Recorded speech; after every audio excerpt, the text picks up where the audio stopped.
미국 국방부는 북한의 탄도미사일 도발과 관련해 한미 1~3자 군사협력뿐 아니라 한국과 일본의 양자 군사협력 증진을 희망한다는 뜻을 밝혔습니다. 존 커비 미 국방부 대변인은 이날 정례 브리핑에서 최근 북한이 대륙간 탄도미사일을 포함해 3발의 탄도미사일을 발사한 데 대한 대응 조치에 관한 질문에 대해 답했는데요. 향후 우리가 취할 대응 조치에 대해선 미리 추측하지 않겠지만 미국은 양자뿐 아니라 한미 1~3자 차원에서도 조치를 취할 의사가 있다고 밝혔습니다. 커비 대변인은 이어 로이드 오스틴 국방장관은 한미 1~3국 간 협력 증진에 항상 관심을 기울여왔다고 말했습니다. 또 우리는 또한 한일 양국이 양자적으로 상호 방위를 위한 옵션을 탐색해볼 것을 권고하고 있다고 말했습니다. 그는 이어 24일 북한의 탄도미사일 발사에 대응해 일본 항공자위대뿐 아니라 한국군과 양자훈련을 했다면서 그것은 3자 군사훈련이었다고 말했습니다. 미 국방부는 이에 대해 브리핑 후 미국이 일본과 양자훈련을 하고 한국과 별도의 양자 군사훈련을 했다는 것이라고 표현을 정정했습니다. 한미, 미 간 각각 군사훈련을 했고 결과적으로 3자가 훈련했다는 취지로 커비 대변인이 말했다는 것입니다. 한국, 일본과 각각 상호방위 조약을 맺고 있는 미국은 북한, 중국, 러시아 등 동아시아의 군사 위협에 효율적으로 대응하기 위해 한미 1~3각 협력을 강력 추진하고 있습니다. 하지만 한국과 일본의 군사협력은 국내적으로 민감한 사안입니다. 특히 2019년 일본이 한국 대법원에 일제강점기 강제징용 배상 판결에 반발해 한국에 대해 수출 규제를 단행하자 문재인 정부가 한일 간의 유일한 군사협정인 군사정보보호협정 종료 카드를 꺼내면서 양국 군사협력은 위축된 상태입니다. 한국 국방부는 최근 싱가포르에서 다음 달 열리는 아시아 안보회의를 계기로 한미일 국방장관 회담을 개최하는 방안에 대해 관련국들과 협의 중이라고 밝혔습니다. 한미일 국방장관 대면 회담은 2019년 11월이 마지막이었습니다.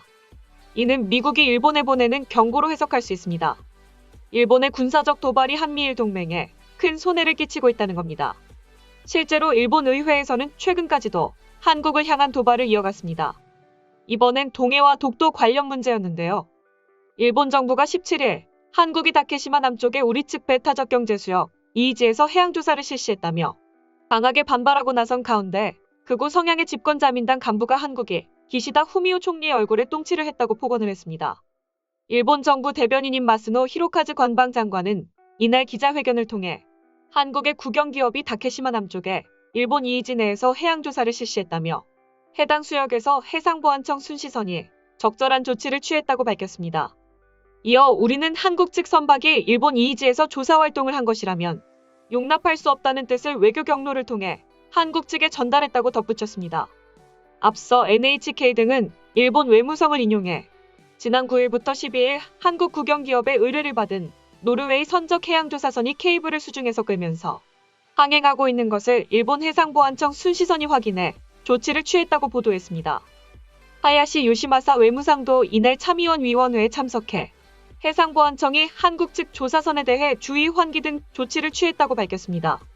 이에 대해 상당수 의원들은 이번 일이 한국의 새 정부 출범 시기에 이뤄졌다며 자국 정부의 강경 대응을 촉구했습니다. 이와 관련해 사토 마사이사 자민당 외교부 회장은 당 내부 회의에서 한국의 도발은 기시다 후미오 총리의 얼굴에 사정없이 똥칠을 한 것이라고 해도 과언이 아니다라고 비난했습니다. 우리 수역에서 이뤄진 행동을 군사적 도발로 치부하는 겁니다. 그는 한국 측 해양조사선 항행이 하야시 외무상이 윤석열 대통령 취임식 참석차 방한했을 때 발생한 점과 외무성이 이 사안을 선제적으로 공개하지 않은 점을 문제 삼으며 두 번 다시 이런 일이 없도록 해야 하며 재차 발생할 경우에는 강경하게 대응하라고 외무성에 요구했습니다. 이에 대해 정치 전문가들은 한일 관계가 점점 극한으로 치닫고 있는데 일본의 외교력이 이렇게 처참해서야 한일 관계는 나아질 수 없다며 군사적 도발이 계속되니 미국도 일본의 강경한 입장이다. 또 군사 도발을 할 경우 핵미사일 등의 무력 도발도 각오하라는 메시지다. 일본 정부는 이에 반발해 한국과 전쟁해야 한다는 등의 폭언을 쏟아내고 있다고 전했습니다. 다음은 해당 소식을 접한 일본 네티즌들의 반응입니다.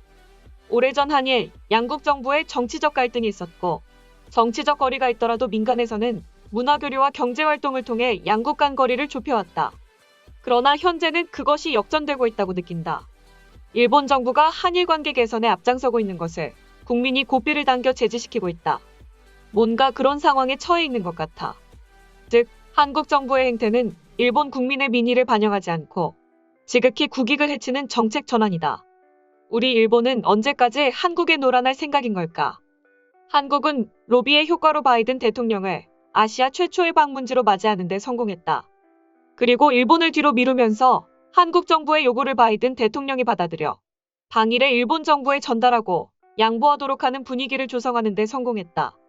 불법 점거 상태라면 우리의 개별적 자위권 발동 요건을 갖춘 것인데 그런데도 그저 항의로 그친다는 것은 거꾸로 생각해 한국 측의 말이 맞다고 인정하는 거지. 이대로라면 한국 땅임을 암암리에 인정함은 물론 빼앗겨도 어쩔 수 없게 된다. 이 문제의 해결책은 간단하다. 일본 정부가 올해 안에 다케시마를 반환하지 않으면 한국과는 단교하겠다라고 선언하면 된다. 어쨌든 단교를 전제로 교섭을 하지 않는 한 한국과는 결말이 나지 않는다. 전후도사 쿠사의 일본 영토를 무력으로 빼앗고 현재까지 불법 점거 중 그들은 상대방에게 반환할 의사가 전혀 없으며 국제사법재판소의 제소에도 응하지 않는다. 만일 응하더라도 50년 이상의 시류 지배로 볼 때 재판에서는 질 가능성도 있다. 그동안 정부는 무엇을 했는지 그 결과는 것만 핥은 꼴이고 불쾌하기 짝이 없다. 하야시가 자리에 오르고 나서 하는 일들은 매번 잘못된 메시지를 상대방에게 전달한다는 것. 그의 체격을 통해서도 자기 몸매 관리조차 할 수 없는 것으로 의지의 약함이 비쳐 보인다. 어쨌든 국익을 계속 훼손하는 이 사람은 선거 후 개각 때까지 기다릴 수 없다. 모임의 이인자를 우선시하는 친구 내각 덕분이었나.